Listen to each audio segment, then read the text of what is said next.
आज हम बात करने वाले हैं कि जो आपके अकाउंट्स होते हैं, जैसे कि व्हाट्सअप है, टेलीग्राम, इंस्टाग्राम, एफबी, जितने भी सारे अकाउंट होते हैं वो आपके इतने आसानी से कैसे हैक हो जाते हैं, मतलब हैकर कैसे उन्हें इतनी आसानी से हैक कर सकते हैं।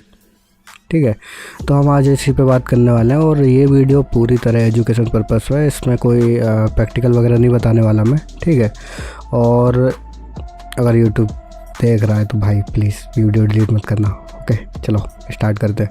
इसके ना बहुत सारे मेथड होते हैं। सबसे पहली बात तो मैं ये बता दूं कि जितने भी वेबसाइट वाले अकाउंट होते हैं, जैसे कि अपने व्हाट्सअप है, टेलीग्राम, इंस्टाग्राम, एफबी, इनके जितने भी सर्वर्स हैं वो बहुत ज़्यादा सिक्योर हैं। ठीक है, और कोई भी ऐसा छोटा मोटा जो भी हैकर है, जो अपने चिंटू हैकर जो होते हैं, वो ऐसे ईजिली इनको हैक नहीं कर सकते। ठीक है, इनकी ट्रिक्स वगैरह होती हैं, उनके थ्रू हैक हो जाता है। मैं सारी चीज़ों पे बात करने वाला हूँ आज। ठीक है, देखो, सबसे पहला चांसेस होते हैं ओटीपी बाईपास करके। ठीक है, दूसरा स्पाईवेयर इंस्टॉल करके आपके फ़ोन में।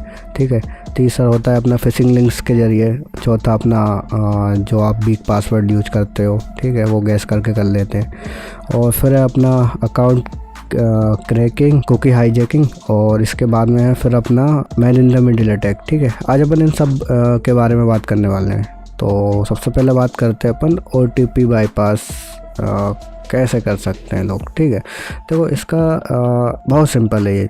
देखो, मान के चलो आपको किसी ने फ़ोन लिया कॉल करने के लिए। ठीक है, आपकी कोई किसी भी कंपनी की सिम हो, ठीक है, उन सब का एक कोड होता है। अगर उस कोड के बाद आपने अपना मोबाइल नंबर डायल किया देन और आपने कॉल किया, तो वो आपका जो सिम का जो नंबर है वो किसी और नंबर पर फॉरवर्ड हो जाएगा, मतलब कि आपने जो नंबर डायल किया है उस नंबर पर। ठीक है, और आपको पता है कि जब भी आप व्हाट्सअप लॉगिन करते हो तो उस पर एक ओटीपी आता है। ठीक है, ओटीपी आप एसएमएस के ज़रिए भी मंगा सकते हो और कॉल के ज़रिए भी। ठीक है, तो यहाँ पे क्या होता है, हैकर क्या करेगा, आपका कॉल के ज़रिए अपना जो ओटीपी है वो सेंड कराएगा, और जो कॉल आएगी तो कॉल तो फॉरवर्ड है, तो क्या होगा, कॉल आपके पास ना आके उसके पास जाएगी। ठीक है, तो ओटीपी भी उसके पास ही आएगा, तो वो आसानी से आपका अकाउंट लॉगिन कर सकता है, व्हाट्सअप, टेलीग्राम और जितनी भी चीज़ों में कॉल के ज़रिए ओटीपी आती है वो सारे। ठीक है, तो ये होती है कॉल फॉरवर्डिंग के ज़रिए ओटीपी बाईपास करना,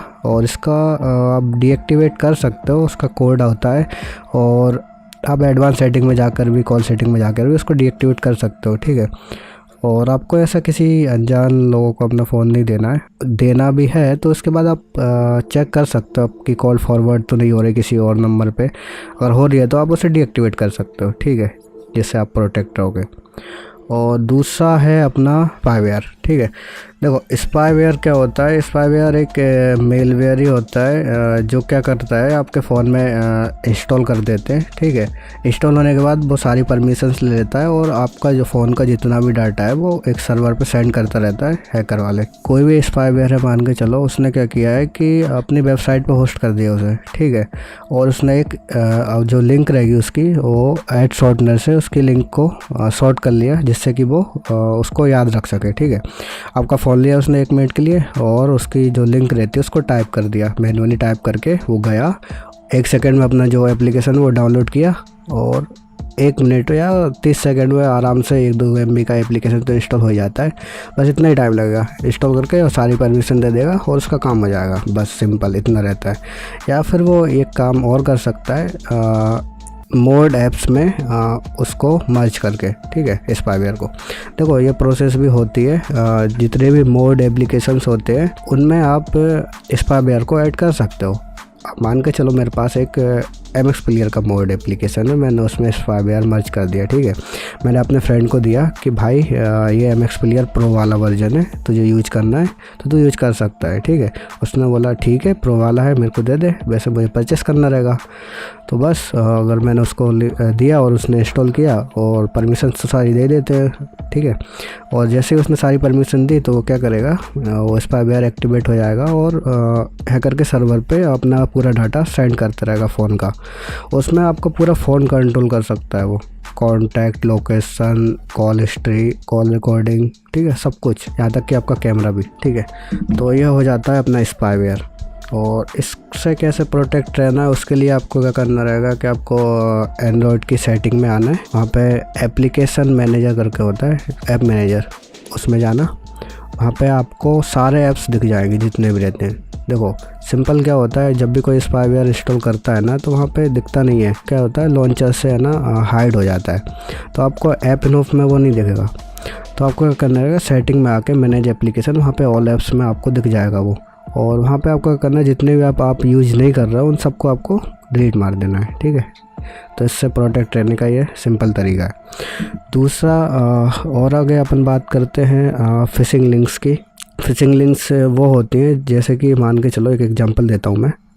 मैंने अपने फ्रेंड को बोला कि एक सेल चल रही है जिस पे 50% डिस्काउंट है, ठीक है, कोई भी सेल हो XYZ। अब मैंने वो पेज बनाया हुआ है फेक वाला, ठीक है। तो जैसे वो उस पर गया तो वहाँ पे उसे देखा कि आईफोन है जो 50% डिस्काउंट पे मिल रहा है, वो क्या करेगा, परचेस कर लेता हूँ, ठीक है। तो उसने क्या किया, जैसे उस परचेस पे गया उसको एक पॉपअप्स होगा, उसे दिखेगा कि आपको पार्टिसिपेट करने के लिए या परचेस करने के लिए आपको लॉगिन करना रहेगा ऐप पे, इंस्टा आप यहाँ पे किसी की भी लिंक दे सकते हो, ठीक है। तो वो क्या करेगा, ठीक है लॉगिन ही तो करना है, लॉगिन कर लेता हूँ। वो जैसे ही लॉगिन पे जाएगा तो वहाँ पे उससे कैसे होगा, उससे इंस्टाग्राम या एफबी का जो भी वेबसाइट का आप देना चाहते हो वहाँ पे उसको उस वेबसाइट का क्लोन किया हुआ फेक पेज दिखेगा, ठीक है, या ओरिजिनल पेज नहीं रहता है, ठीक है। तो वो क्या करेगा, उस पर अपना आईडी पासवर्ड डालेगा और लॉगिन करेगा। तो वो लॉगिन नहीं होगा, बल्कि वो क्या होगा, एक ओरिजिनल वाली जो वेबसाइट होती है, मतलब अगर आपने उसने एफबी वाली वेबसाइट दे रखी है तो ओरिजिनल वाली ही जो एफबी की वेबसाइट होगी ऑफिशियल वाली, वो उस पर रीडायरेक्ट कर देगा, ठीक है। आपको क्या लगेगा कि शायद से कोई मिस्टेक हुई है या फिर मेरे से पासवर्ड गलत डला है, ठीक है। तो आप डबल से ट्राई करोगे तो वो लॉगिन हो जाएगा, क्योंकि वो ऑफिशियल पेज है। बट आपने जो पहले पासवर्ड डाला था आईडी पासवर्ड, वो हैकर के पास चला जाएगा, ठीक है, वो क्योंकि आपने फेक पेज पर ट्राई किया था। और इसको पहचानने की एक सिंपल ट्रिक है कि आपको वेबसाइट का जो लिंक रहती है उसको है ना चेक करना रहेगा, ठीक है। अगर वो फेक पेज है तो उसकी लिंक कुछ अजीब ही होगी, और अगर वो ओरिजिनल है तो जैसे कि एफबी की है तो facebook.com करके रहेगा, ठीक है, और इंस्टाग्राम की है तो instagram.com, ठीक है, सिंपल। और इसके आगे XYZ या कुछ भी लगा होगा ना तो वो समझ लेना ये फिशिंग लिंक है, इस पर आपको पासवर्ड अपना नहीं डालना है, ठीक है, सिंपल। और दूसरी बात, इस तरह के स्कैम में मत फंसो, कोई डिस्काउंट वगैरह इतना सस्ते में कोई नहीं देता है, ये सारे सब स्कैम ही होते हैं, ये व्हाट्सएप पे ज़्यादातर चलते हैं, ठीक है। अब कर लेते हैं वीक पासवर्ड वाली बात। देखो वीक पासवर्ड है ना आमतौर पे बहुत सारे लोग यूज करते हैं, बहुत वर्ल्ड में बहुत लोग जो यूज करते हैं, ठीक है। वीक पासवर्ड वो हो जाते हैं जैसे कि आपका नंबर हो गया, आपका नाम हो गया, ठीक है, सरनेम हो गया, डेट ऑफ बर्थ हो गई, और एरिया का पिन कोड हो गया, मतलब ऐसी चीज़ें जो आप है ना आसानी से याद रख सको। आमतौर पर लोग ऐसी चीज़ें डालते हैं, ठीक है, और आप याद रख सकते हो, तो मतलब इसका ये है कि कोई भी इसको गैस कर सकता है, कोई भी गैस करके आपका पासवर्ड ट्राई मार सकता है, और अगर वो हो गया लॉगिन तो फिर आपका अकाउंट हैक हो जाएगा, ठीक है। जीमेल में है ना कुछ लोग क्या अपना नंबर ही डाल देते हैं, ये बहुत बड़ी गलती होती है उनकी। पता है क्या होता है, जीमेल पे आपका सारा डाटा स्टोर होता है, आपके कॉन्टैक्ट, आपके फ़ोटोज़, यहाँ तक कि आपके जो गूगल पे जो पासवर्ड सेव करके रखते हो वो तक होते हैं सेव। तो हैकर के हाथ में अगर आपका जीमेल लगा तो आपका इंस्टाग्राम, फेसबुक, और यहाँ तक कि आपने जितने भी पासवर्ड जितनी वेबसाइट पर आप गए हो उन सब के पासवर्ड शो हो जाते हैं उस पर, ठीक है। तो ये एक बात थी, ठीक है। अकाउंट क्रैकिंग लोग कैसे करते हैं, देखो बेसिकली क्या होता है, वो कॉम्बोस वगैरह बनाते हैं। कॉम्बोस कैसे बनते हैं, देखो कॉम्बोस में कुछ नहीं होता है, आपका ईमेल और पासवर्ड होता है, और वो हैकर्स को कहाँ पे मिलता है, देखो कई सारी वेबसाइट्स होती हैं जो वीक होती हैं, मतलब वो आसानी से हैक हो जाती है वेबसाइट्स। उन पे अगर आपने अपना अकाउंट बनाया और उनके डाटाबेस में आपने अपना ईमेल आईडी और पासवर्ड डाला, जो कि आप हर जगह यूज करते हो वो वाला, ठीक है, तो वो क्या रहेगा कि उसके डाटाबेस में सेव हो जाता है, और वो डाटाबेस हैकर हैक कर लेते हैं उस वेबसाइट का। तो उसके हज़ारों की संख्या में जो डाटाबेस है, मतलब ईमेल और आईडी पासवर्ड जो भी होते हैं, वो हैकर के हाथ में लग जाते हैं। फिर वो क्या करते हैं, एक कॉन्फ़िग बनाते हैं, मतलब टूल आते हैं बहुत सारे, वो क्या करते हैं अलग अलग आईपी से अकाउंट को ट्राई करते हैं, जीमेल को, मतलब ईमेल को, या फिर कोई भी चीज़ को जिसकी भी आईडी पे उसको ट्राई करना, मतलब जिसके भी अकाउंट पर उसको ट्राई करना वेबसाइट पे, और जिसका भी मैच हो जाता है तो अकाउंट क्रैक हो जाता है, ठीक है। जैसे कि उसने फेसबुक की कॉन्फ़िग बनाई, ठीक है, वो क्या करेगा, ईमेल आईडी और पासवर्ड जो उसको वेबसाइट से मिले थे वो क्लिक करके ट्राई करते रहेगा सारे के सारे अलग अलग आईपी से करेगा, तो उसका जो मतलब वो ब्लॉक नहीं होगा। वेबसाइट्स जो होती हैं जो जैसे कि फेसबुक वगैरह है, अगर आप एक ही आईपी से बार बार ट्राई करोगे डिफरेंट अकाउंट लॉगिन करने के, तो वो ब्लॉक कर देते हैं। और अगर अपन अलग अलग आईपी से ट्राई करते हैं वो लोग, तो ब्लॉक नहीं होते वो, ठीक है। तो ये होती है अकाउंट क्रैकिंग।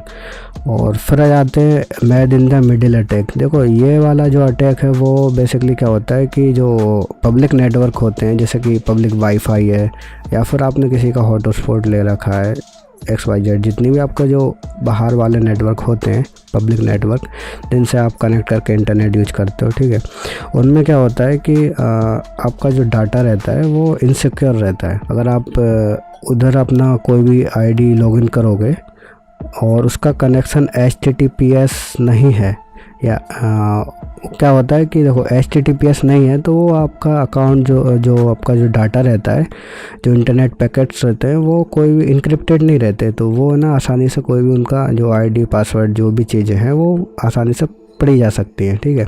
तो इस चीज़ का भी हैकर फ़ायदा उठा सकते हैं। और रही वीक पासवर्ड वाली बात, तो आपको क्या करना है, देखो ऐसे पासवर्ड यूज मत करो। पहली बात तो आपको एक यूनिक पासवर्ड बनाना है जो कि केवल आप ही गैस कर सको, और उसमें आपको सिंबल्स का यूज करना है, ठीक है।